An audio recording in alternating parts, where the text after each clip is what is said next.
오늘은 믿음은 기다립니다라는 제목을 함께 말씀을 나누겠습니다. 이 말씀을 들으시면서 저와 여러분 안에 온전히 주님을 향한 믿음이 더욱 커져가고 세워져 갈 수 있는 귀하고 복된 시간 되어지기를 소망합니다. 여러분, 믿음이라는 것을 우리가 생각해 본다면 한편으로는 너무 추상적으로 생각할 수 있는 것들이 바로 믿음입니다. 과연 예수를 믿는 믿음이 무엇일까? 교회에 다니면서 가지고 있는 믿음은 무엇일까? 예전에 수련회를 인도하면서 많은 학생 청소년들이 기도 제목을 받았더니 제일 많은 기도 제목이 믿음이 자라게 해주세요. 과연 믿음이 자라는 것은 무엇일까요? 오늘 본문 말씀을 통해서 과연 믿음은 무엇이며 이 믿음이 왜 기다림인지, 기다림의 믿음을 통하여서 하나님께서 우리에게 어떠한 축복을 갖게 하여 주시며 지금 우리가 어떤 기다림으로 우리의 믿음을 자라게 할 수 있는지 함께 살펴보도록 하겠습니다. 믿음이 자란다는 것은 결국은 우리가 믿는 대상인 이 하나님에 대해서 신뢰를 가지는 것입니다. 우리가 매주 주일 오전 11시에 이 자리에 모여서 예배를 드릴 수 있는 이유는 11시가 되면 여러분들 다 이 자리에 오기 때문입니다. 마치 약속이나 한 것처럼 정말 한 명도 빠지지 않고 이 자리 가운데 11시만 되면 다 모이게 됩니다. 이것이 바로 무언의 약속입니다.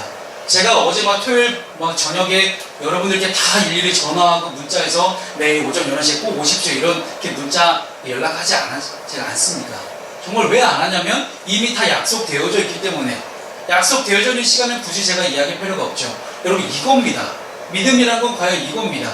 예수님께서 우리에게 오셔서 내가 반드시 너를 구원하겠다. 뭐라고요? 나를 믿기만 하면. 어떤 걸 믿느냐고요? 예수님께서 하셨던 말씀을 믿으면 그 말씀을 믿는 모든 사람을 내가 다 구원하겠다라고 말씀하십니다.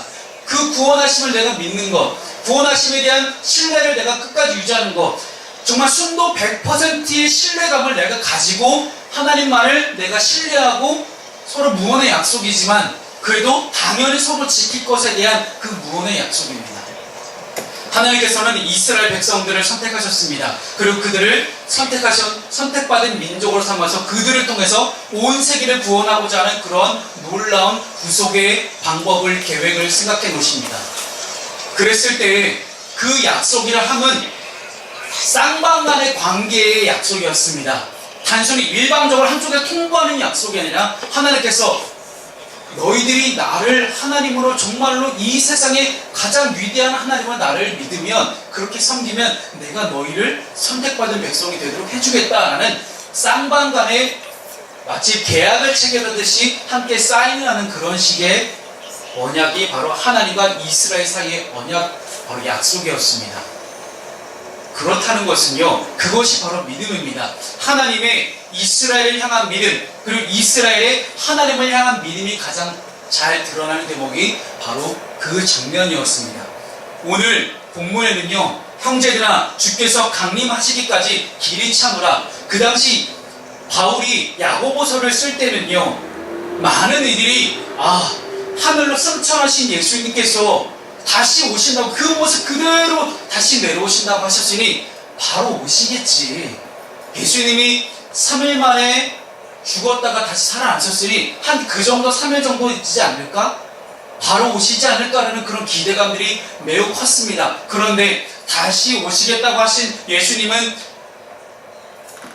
해가 거듭할수록 올 생각이 없으시고 갈수록 예수를 믿는다는 이유로 어려움을 당하는 성도들이 점점 늘어나만 갑니다. 핍박과 박해를 견디지 못하고 믿음을 포기하는 자들이 점점 생겨나는 시점이 바로 이 시점이었습니다.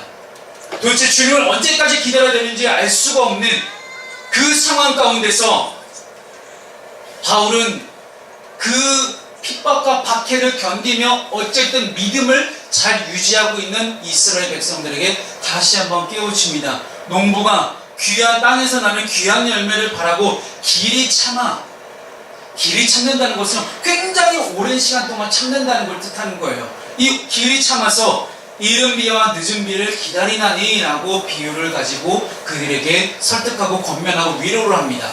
여러분, 이스라엘 사회에서 이른 비와 늦은 비를 한다는 것은, 이스라엘은 우리하고 좀 농사법이 다릅니다. 다른데 이스라엘 농사법은 이렇습니다. 우리처럼 벼에 이제 모종을 심어서 그 모종이 좀 자라나면 그거를 갖다가 논에 옮겨 심는 그런 방법이 아니라 이스라엘은 씨앗을 가지고 흩뿌립니다. 그래서 예수님께 씨 뿌리는 비유를 가졌을 때 길가, 돌짝밭, 가시덤불 이야기하신 이유가 그거예요. 이스라엘 농사법은 씨를 뿌려요. 그냥 막 대놓고 뿌립니다. 복불복이에요. 그 중에 좋은 조건, 좋은 땅에 따라서 잘 자라나는 녀석은 복불복으로 운이 좋은 케이스예요. 그런데 만약에 안 좋은 땅에 떨어졌다. 그러면 그 씨앗은 자라나지 못하고 죽고 맙니다. 그런데 이스라엘 사람들이 이렇게 쫙 씨앗을 뿌리는 시기가 9월 말, 우리나라 달력으로 9월 말에 10월 초입니다. 그리고 씨앗을 뿌려놓은 상태에서 10월 초가 되면 그때부터 건기가 끝나고 우기가 시작됩니다. 이스라엘의 우기의 시간에는요 굉장히 비가 많이 옵니다. 그래서 지금 우리로 따지면 10월, 지금 이 시기에 굉장히 많은 이른 비가 내리면서 그 땅에 흩뿌려진 그 씨앗들이 그 비를 받아먹고 자랄 수 있는 그런 좋은 영양분을 공급받는 그 비가 바로 이른 비입니다. 늦은 비는 언제입니까? 4월에서 5월 사이에 그 내가 씨 뿌렸던 것들을 이제 추수할 시기에 오는 추수를 도와주는 마지막으로 영양분을 쫙 공급해주는 비가 바로 늦은 비입니다. 이 늦은 비, 이 추수할 시기에 오는 이 늦은 비가 얼마나 무서운지 아십니까? 이스라엘 백성들이 이제 광야의 40년 떠돌이 생활을 마치고 가나안 땅으로 들어갈 때 제일 먼저 만난 어려움이 요단강이었습니다. 그런데 그 당시 기록된 문서가, 그 당시 기록된 기록은요, 요단강이 보리와 모맥, 보리를 거두는 추수할 시기에 물이 요단강의 강둑에 넘칠 정도로 물이 많았다고 이야기를 해요. 그 이유는요, 저 멀리 있는 헐몬산에서 만년설이 녹아내리는 그 눈의 물과 그리고 늦은 비와 합쳐져서 요단강이 엄청나게 넘실될 정도로 물이 많아진다는 거예요. 하지만 이스라엘 사회 가운데 이 이른 비와 늦은 비가 없으면 이스라엘 땅에서 농사는 불가능합니다. 이 이른 비와 늦은 비가 내리는 이 놀라운 하나님의 축복이 이스라엘 땅을 풍요롭게 만드는 결정적인 계기가 됩니다. 사랑하는 성도 여러분, 이 구약시대에 나오는 이스라엘 사람들이 이른 비와 늦은 비는 우리에게 또 다른 의미를 줍니다. 이른 비는요, 처음 예수 믿기로 결단하며 나오는 많은 이들에게 내려지는 성령님의 은총입니다. 우리 하나님의 선행 은총으로 말미암아 우리가 하나님에 대해서 이야기를 듣게 되고 복음에 대해서 이야기를 듣게 되는 놀라운 계기를 우리 삶 가운데 맞게 됩니다. 그런데 처음부터 예수님 믿겠다고 교회 나오자마자 바로 집사권사 장로 되고 갑자기 믿음이 막 엄청나게 자라자고 엄청나게 헌신하고 이런 사람 없지 않습니까? 우리가 분명히 이른 비를 맞았을 때에는요, 우리 삶 가운데는 분명히 이제 신앙생활 시작하면서 새로운 믿음을 가지고 시작을 합니다. 하지만 늦은 비, 4월, 5월 추수할 시기, 우리 영적인 추수 시기, 우리의 믿음이 어느 정도 자랐을 때, 그때 우리가 신앙생활을 오랫동안 꾸준히 하면서 예수님 믿어가면서 그때에 주시는 하나님의 놀라운 은혜가 있는 것입니다. 그래서 우리 그리스도인들에게는요, 처음 예수 믿기로 결단하고 나왔을 때 그때 주시는 놀라운 하나님의 구원적인 칭의의 구원이 있습니다. 칭의, 우리를 의롭다고 여겨주시는, 우리를 구원의 시작문으로 인도해 주시는 그런 하나님의 놀라운 은총이 있는가 하면 늦은 비 그 시간, 우리의 영적으로 우리가 조금 더 성숙해지고 영적으로 좀 더 하나님께 가까이 다가가고 신앙생활을 오래 했을 때, 신앙생활을 꾸준히 하면서 우리에게 주시는 놀라운 하나님의 은혜와 축복이 있는 것입니다. 그러면 어떻게 되겠습니까? 기다릴 줄 알아요. 씨앗을 뿌려놓고 내가 이른 비를 기다리지 못하고 이른 비 오기 전에 어떻게 하면 내가 이 씨앗을 한번 살려보려고 하고서 아무리 노력을 해도요, 농사가 안 된답니다. 결국은 이스라엘 사회에서 이른 비를 기다리는 것이 가장 중요하다고 이야기를 하고요. 나중에 이스라엘 백성들이, 수많은 이스라엘 사람들이 하나님께 죄악을 저지릅니다. 그리고 하나님께서 북이스라엘은 아수르에, 남유다는 바벨론을 멸망케 하시죠. 아수르와 바벨론을 멸망해가는 이스라엘 상황 가운데는요, 굉장히 큰 가뭄이 듭니다. 근데 그 가뭄이 왜 드는지 아세요? 하나님께서 이른 비와 늦은 비를 허락하지 않으셨던 거예요. 그랬더니 자기 자식을 두 명의 엄마가 만나서 두 명의 엄마가 만나서 오늘은 내 아이를 같이 함께 삶아 먹자, 내일은 네 아이를 삶아 먹자 서로 약속을 합니다. 그래서 한 아이를 삶아 먹었어요. 근데 그 다음날 자기 아이를 삶아 먹기로 한 그 엄마가 배신을 하고 도망갑니다. 여러분, 이런 일들이 굉장히 비일비재하게 예루살렘 성 안에 일어났다는 거예요. 하나님의 축복이, 하나님의 은혜가 없으면 살 수 없는 것이 바로 우리의 인생입니다. 어제 안산대학교에서 이제 제가 체포를 하면서 담당했던 한 학생이 이제 교회를 찾아왔어요. 이제 거의 이제 그 친구가 이제 그 친구는 아니죠. 그분인데 이제 저녁에 위탁 체포에 계시는 이제 나이 드신 분이시기 때문에 위탁 체포를 위해 산업체 위탁 교육이라고 해서 이제 직장을 다니시는 분들이 저녁에 학교 와서 공부를 하십니다. 근데 그 모든 안산대학교 학생들은 예배를 다 드려야 되기 때문에 일주일에 한 번씩 예배를 드려야 돼서 2년 동안 저를 만났습니다. 근데 2년 동안 어쨌든 가르쳐주시고 예배 가운데 좋은 이야기들 해서 감사하다고 저 찾아와서 선물을 하나, 이제 볼펜 하나 딱 내밀고 간 거예요. 좋은 볼펜, 파카.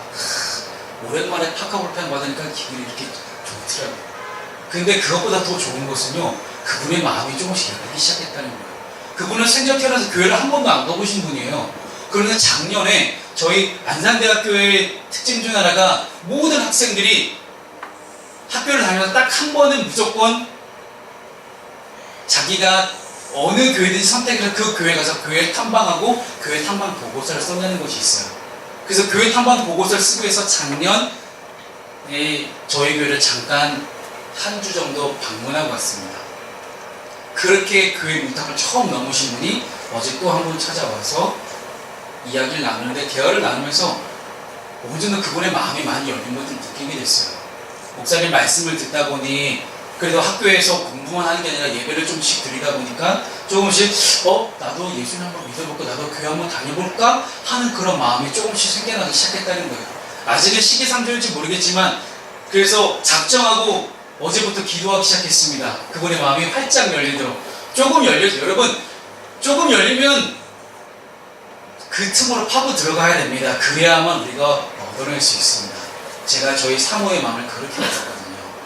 여러분, 조금이라도 틈이 보이면 바로 치고 들어가는 겁니다. 우리 종혁이 나중에 저한테 찾아오세요. 방법을 가르쳐 드릴게요. 노하우 전수를 제가 해드리겠습니다. 여러분, 하나님께 주신 놀라운 이른비와 늦은비의 은혜가 있습니다. 그런데 그 가운데는 기다림이 필요합니다. 농부는 기다릴 줄 아는 사람입니다. 무언가를 수확하고 뭐 어떤 열매를 얻기 위해서는, 우리가 믿음의 열매, 영적인 열매, 추수의 열매를 얻기 위해서는 기다릴 수 있어야 합니다. 그러한 농부의 지혜가 저와 여러분에게 함께 있기를 소망합니다. 두 번째, 우리가 믿음을 가지기 위해서는요, 마음을 굳건하게 할 수 있어야만 합니다. 여러분, 길이 참고 마음을 굳건하게 하려면 어떻게 해야 되겠습니까? 여러분, 또 하나의 장면이 떠오르기 시작합니다. 출애굽기에서 이스라엘 백성들이 하나님의 가장 싫어하는 민족 아말렉 족속과 함께 전쟁을 하기 시작합니다. 그 전투에서요, 모세가 기도를 하기 시작합니다. 모세가 기도할 때 손을 올리고 하늘을 우러서 하나님께 기도를 하기 시작합니다. 그런데 모세가 손을 올려놓고 기도를 하다가 아침에 시작된 이 전쟁이 끝나질 않는 거예요. 끝나지 않는 이 전쟁 가운데 하늘을 향해서 손을 들고 기도하던 이 모세의 손이 힘이 빠집니다. 그래서 조금씩 내려오기 시작하죠. 그랬더니 옆에서 따당 내가 도와줄게 하면서 나타난 사람이 바로 아론과 훌이었습니다. 모세의 형 아론과 그의 훌륭한 동역자인 훌이라는 사람이 나타나서 모세의 양쪽 팔을 잡기 시작합니다. 그리고 해가 지도록 모세의 손이 떨어지지 않고 내려오지 않고 굳건하게 유지되는 놀라운 장면이 연출됩니다. 모세의 개인적인 힘과 옆에 붙들었던 수많은 동역자들의 놀라운 동력으로 인하여서 팔이 내려오지 않고 결국 아말렉과의 전쟁에서 이스라엘은 승리합니다. 여러분, 이스라엘 사람들이 출애굽하기 전에 애굽에서 직업이 뭐였는지 아십니까? 노예예요. 노예. 종살이 하던 사람들이에요. 무려 400년 동안 종살이만 하던 사람들이 전쟁을 언제 배웠겠어요? 무기가 있어요? 뭐가 있어요? 애굽에서 도망쳐 나올 때 물론 바로가 보내져 나왔지만 하나님의 은혜로 주변에는 많은 이웃집 애굽 사람들로부터 금은 보화 각종 가축과 많은 것들을 다 받아가지고 나왔지만 그들은 전쟁의 민족이 아니었어요. 400년 동안 종살이만 했지 전투를 한 번도 해본 적이 없는 민족이 바로 이스라엘 민족이었습니다. 그런데 그들이 출애굽하자마자 얼마 안 돼서 만난 민족이 아말렉이에요. 하나님께서 아말렉은 반드시 너희 하나님의 뜻과 계획을 반대했으니, 하나님의 뜻을 계획을 방해했으니 아말렉은 반드시 진멸해라. 그 다음에도 구약 성경에는 계속해서 하나님께서 아말렉을 진멸하라는 장면이 많이 나오게 됩니다. 어쨌든요, 다시 돌아와서 이스라엘 사람들에게 전쟁이란 굉장히 어려운 것이었습니다. 이 어려운 전쟁을 어떻게 승리로 이길 수 있을까? 내가 할까요? 모세가 했을까요? 아니에요. 모세가 잘나서 옆에 있는 아론과 홀이 잡아줘서 아니에요. 여기서 중요한 것은요, 하나님이 하셨다는 사실입니다. 하나님. 인간은 무엇 할 뿐이에요? 하나님이 하실 수 있도록 우리는 기도를 할 뿐입니다. 그래서 여러분, 하나님을 움직일 수 있는 가장 쉽고 빠른 LTE적인 그런 방법이 뭔지 아십니까? 바로 기도입니다. 내가 기도하면 하나님이 움직이십니다. 여러분, 이게 얼마나 놀라운 일입니까? 그 전지전능하신 나를 만드신, 이 세상을 만드신 하나님을 움직일 수 있다. 누가? 우리가. 어떻게 해요? 기도로. 그것을 몸소 실천했던 사람이 바로 모세였습니다. 모세는 하나님과 대면하여 대화도 하고 하나님의 마음을 잘 알았기 때문에, 지금 자신의 수하였던 여호수아가 군대 장관이 되어서 아말렉과 열심히 전쟁을 하고 있는데 아무리 봐도 이게 가망성이 없어요. 현실적인 방법으로는 이 문제를 해결할 수 있는 가망이 없어요. 근데 이 앞에 쌓여있는 이 엄청난 문제를 가지고 끙끙댈 것이냐 아니면 기도할 것이냐, 그것은 바로 여러분의 선택에 달려 있습니다. 여러분, 끙끙대시고 어떻게 내 힘으로 해결해 보려고 하시겠습니까? 아니면 기도해서 하나님이 해결하실 수 있도록 하나님께 맡기시겠습니까? 그것은 바로 기도의 자리 가운데 내가 굳세게 서 있는 것입니다. 기도의 자리를 내가 물러나 있는 것이나 언제나 항상 적극적으로 기도의 자리 가운데 나아가서 굳센 마음으로, 여러분, 굳세게, 이 여기 나오는 오늘 본문 가운데 굳건하게 하다, 마치 커다란 반석이 절 아무리 밀어도 흔들리지 않는 그런 모습을 갖고 있는 것처럼 그 굳건한 반석 형태로 있는 것이 오늘 본문의 굳건하게 하라는 뜻이에요. 아무리 밀어도 밀려지지 않는 그런 반석과 같은 모습으로 우리가 하나님께 기도할 수 있어야 된다는 사실이에요. 사랑하는 성도 여러분, 2016년을 마무리하고 2017년을 맞이하면서 저와 여러분의 삶 가운데 이러한 기도의 모습이 있었으면 좋겠습니다. 이러한 기도의 장면, 이러한 기도의 자리 가운데 굳건하게 서 있을 수 있는 저와 여러분 되었으면 좋겠습니다. 여러분, 어떻게 믿음이 자라냐고요? 이렇게 항상 믿음의 자리 가운데 굳건하게 잘 세워져 있을 때 우리의 믿음은 자라게 됩니다. 그런데요, 여러분, 왜 반석처럼 흔들리지 않고 굳건하게 기도해야 되는지 아십니까? 모세의 팔이 하루 종일 아침부터 저녁 때까지 내려오지 않았던 것처럼, 여러분, 중간에 내가 기도했다고 하나님이 응답해 주셨어요. 그럼 바로 손 내리실 거예요? 지금 내가 기도했던 모든 기도 제목들이 하나님 응답해 주셨어도 내리지 말아야 하고, 응답을 안 해주셨어도 내리지 말아야 하는 것이 바로 우리의 손입니다. 우리의 기도의 손은 하나님 응답을 해주지 않던 끝까지 최선을 다해서 하나님께 부르짖을 수 있는 저 여러분 되어지길 소망합니다. 그렇게 굳건한 기도, 그 굳건하게 믿음을 가지고 기다림을 가지고 믿음으로 드리는 그 기도 가운데 하나님은 응답하실 줄 믿으시기 바랍니다. 마지막으로 세 번째는요, 어떤 것이 기다림의 믿음입니까? 바로 원망하지 말라는 것입니다. 우리가 예수 믿는다고 생각하면서 지금까지 돌아보면요, 제 삶 가운데서 얼마나 하나님을 많이 원망했는지 모르겠어요. 정말로 하나님을 많이 원망하고 살았던 제 모습을 보게 됩니다. 돌아보게 되죠. 많이 회개하게 되고요, 많이 뉘우치게 됩니다. 그런데요, 왜 원망할까요? 인간이 하나님 향해서 원망하는 이유는 아마 단 한 가지 아닐까요? 내가 원하는 거 안 들어줘서. 하나님, 저 이거 필요합니다. 저 이렇게 해주세요. 저렇게 해주세요. 나 이거, 하나님, 이거 들어주셔야죠. 내가 이렇게 하나님 예배하고 잘 헌신하고 했는데 하나님 이거 들어주셔야 되는 거 아닙니까? 라고 하나님과 열심히 우리가 딜을 할 수도 있어요. 근데 많은 순간순간마다 우리가 그렇게 하나님께 나아가지만 우리가 그렇게 왜 하나님을 원망해야 됩니까? 그리고 원망이라는 것은 결국 누가 하는 겁니까? 내가 하나님을 바라볼 때 원망하게 되는 거죠. 뭐죠? 내가 원하는 걸 들어주지 않아서, 내가 하나님께 그토록 바라는 기도 제목을 하나님 응답해 주시지 않아서, 그러니까 우리가 하나님을 원망하게 되죠. 많은 그 원망들과 원망이 쌓여가면서 이 말씀 가운데 제가 얻을 수 있었던 이 말씀이 주는 소중한 교훈이 있었습니다. 그것은요, 심판주가 문 밖에 서 계시니라. 형제들아, 주의 이름으로 말한 선지자들을 고난과 오래 참음의 본으로 삼으라. 주의 이름으로 말한 선지자들, 주의 이름으로 말했다는 것이 무엇입니까? 하나님의 이름을 빌려서 말을 했다는 거예요. 하나님을 대언해서 말을 했다는 거예요. 하나님의 뜻을 선지자들이 대신해서 고백을 합니다. 하나님의 뜻을 대신해서 내가 하나님의 뜻은 이렇습니다라고 얘기했던 수많은 선지자들이 있었어요. 그 성경에 나오는 그 수많은 선지자들은 다 어떻게 했습니까? 고난을 받고요, 오래 참는 사람들이었다는 거죠. 하나님의 뜻을 아는 것이 이렇게 어렵습니다. 여러분, 하나님의 뜻을 알았다고 해서 그 하나님의 뜻을 아는 걸 가지고 나는 이야기했을 뿐인데 그 가운데 고난과 엄청난 오래 참을 수밖에 없는 일들이 나에게 계속 찾아왔다는 것입니다. 여러분, 우리가 기도하면서 어떻게 기도합니까? 하나님 뜻대로 해주세요. 하나님 뜻이 궁금해. 하나님 저 어떻게 해야 돼요? 하나님 이렇게 해야 돼요? 저렇게 해야 돼요? 하나님 이 길을 걸어가야 됩니까? 저 길을 걸어가야 됩니까? 하나님 제가 이거 선택해야 되는데 지금 저 약간 후회가 되는데 어떡할까요? 하나님 궁금해요. 하나님 저한테 그 길을 알려주세요. 어떻게 하면 좋겠습니까? 하나님 뜻이 너무 궁금합니다라고 우리 항상 이야기를 합니다. 하나님 뜻이 뭔지 궁금하세요? 여러분, 그런데요, 성경에 나오는 하나님의 뜻은요, 자꾸만 우리에게 오래 참을 것을 요구하십니다. 하나님의 뜻을 알았다고 해서 여러분 순종할 준비가 되셨나요?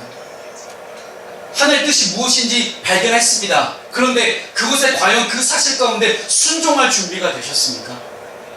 하나님은 순종할 준비가 되어 있는 사람에게만 하나님의 뜻을 정하시고 그 뜻을 이루어 가시는 하나님의 모습을 보게 됩니다.